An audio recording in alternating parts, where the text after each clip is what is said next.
Science spark के segment को उन परिवारों को जरूर देखना चाहिए जो हर बार कई टेस्ट कराते हैं लेकिन रिपोर्ट में कुछ नहीं आता और पता नहीं चल पाता कि आखिर उन्हें बीमारी है क्या।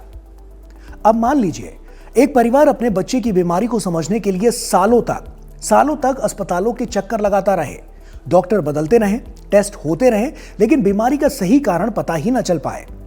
भारत में हजारों परिवार रेयर जेनेटिक डिसऑर्डर्स यानी दुर्लभ आनुवंशिक बीमारियों के साथ इसी दर्द से गुजरते रहे हैं। कई बार बीमारी इतनी दुर्लभ होती है कि डॉक्टरों को भी समझने में काफी समय लग जाता है कि बीमारी आखिर है क्या।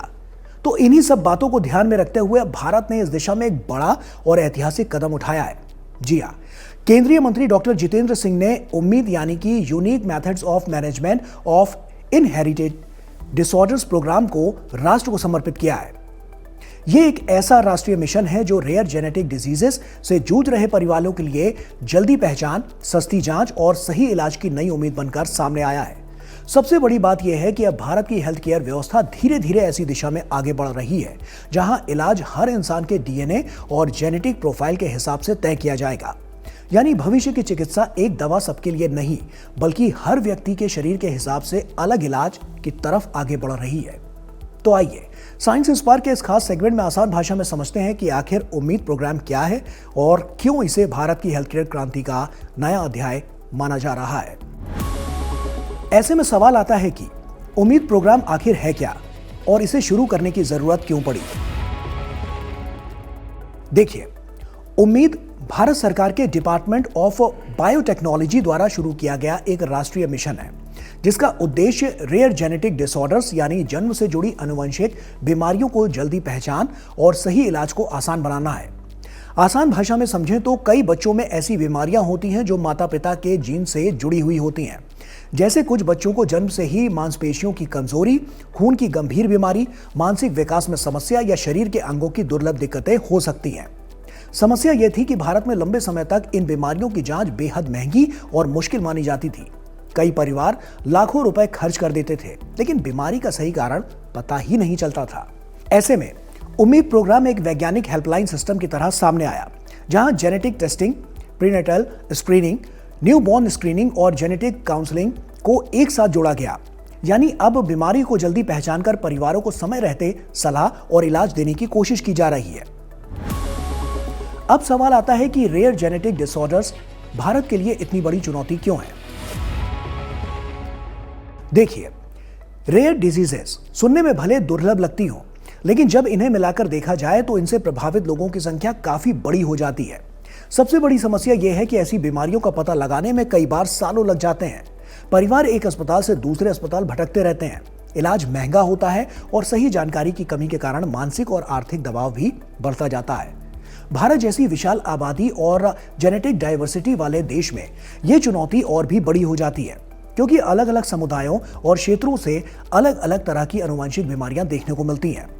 इसी वजह से विशेषज्ञ मानते हैं कि अगर बीमारी की पहचान जन्म से पहले या शुरुआती समय में ही हो जाए तो कई गंभीर समस्याओं को रोका जा सकता है।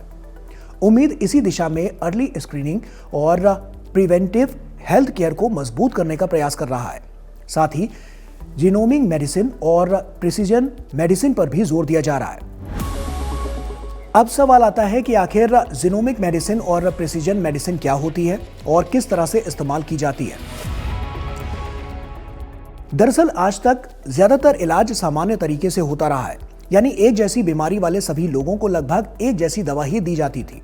लेकिन हर इंसान का शरीर और उसका डीएनए अलग होता है। यही वजह है कि एक ही दवा किसी व्यक्ति पर तेजी से असर करती है जबकि दूसरे पर कम असर दिखाती है। प्रिसीजन मेडिसिन इसी समस्या का समाधान है। इसमें मरीज के जीन्स, डीएनए और शरीर की जैविक जानकारी को देखकर इलाज तय किया जाता है। इस पर डॉक्टर जितेंद्र सिंह ने भी कहा है कि आने वाले समय में डायबिटीज, कैंसर और हार्ट डिजीजेस जैसी जो बीमारियां हैं उनका इलाज भी व्यक्ति के जेनेटिक प्रोफाइल के आधार पर ही तय हो सकता है, जिससे भविष्य की चिकित्सा ज्यादा सटीक, तेज और असरदार बनने जा रही है। उम्मीद प्रोग्राम की अब तक की बड़ी उपलब्धियां क्या हैं? सरकार के अनुसार उम्मीद प्रोग्राम के जरिए अब तक करीब 3 लाख लोगों तक स्क्रीनिंग और डायग्नोस्टिक सर्विसेज पहुंचाई जा चुकी हैं। देश भर में लगभग 30 निदान यानी नेशनल इनहेरिटेड डिसऑर्डर एडमिनिस्ट्रेशन केंद्र स्थापित किए गए हैं, जहां एडवांस्ड जेनेटिक टेस्टिंग और काउंसलिंग की सुविधा उपलब्ध कराई जा रही है। खास बात यह है कि इन सेवाओं को केवल बड़े महानगरों तक सीमित नहीं रखा गया है, बल्कि एस्पिरेशनल डिस्ट्रिक्ट यानी कि आकांक्षा जिला और दूर दराज के इलाकों तक पहुंचाने की कोशिश की गई है। यानी अब छोटे शहरों और सामान्य परिवारों को भी ऐसी आधुनिक जांच सुविधा मिलने लगी है जो पहले केवल बड़े निजी अस्पतालों तक सीमित मानी जाती थी। यही वजह है कि उम्मीद को विज्ञान और पब्लिक पॉलिसी के शानदार मेल का उदाहरण माना जा रहा है। तो कुल मिलाकर देखें तो उम्मीद प्रोग्राम केवल रेयर जेनेटिक डिसऑर्डर्स की जांच का मिशन नहीं, बल्कि भारत की हेल्थ केयर व्यवस्था को भविष्य की दिशा में ले जाने वाला बड़ा वैज्ञानिक कदम है। यह मिशन दिखाता है कि जब विज्ञान, तकनीक और सरकार मिलकर काम करते हैं तो लाखों परिवारों की जिंदगी बदली जा सकती है। जेनेटिक टेस्टिंग, अर्ली स्क्रीनिंग और प्रिसीजन मेडिसिन जैसी तकनीकें आने वाले समय में इलाज को ज्यादा सटीक, तेज और किफायती बना सकती हैं। और शायद यही वजह है कि उम्मीद अब केवल एक सरकारी योजना नहीं, बल्कि भारत के वैज्ञानिक आत्मविश्वास, आधुनिक हेल्थ केयर और भविष्य की जीनोम रेवोल्यूशन का मजबूत प्रतीक बन चुका है। तो इसी के साथ साइंस स्पार्क में इतना ही। फिर होगी आपसे मुलाकात कुछ और इंटरेस्टिंग टॉपिक के साथ। तब तक के लिए दीजिए अनुमति। नमस्कार।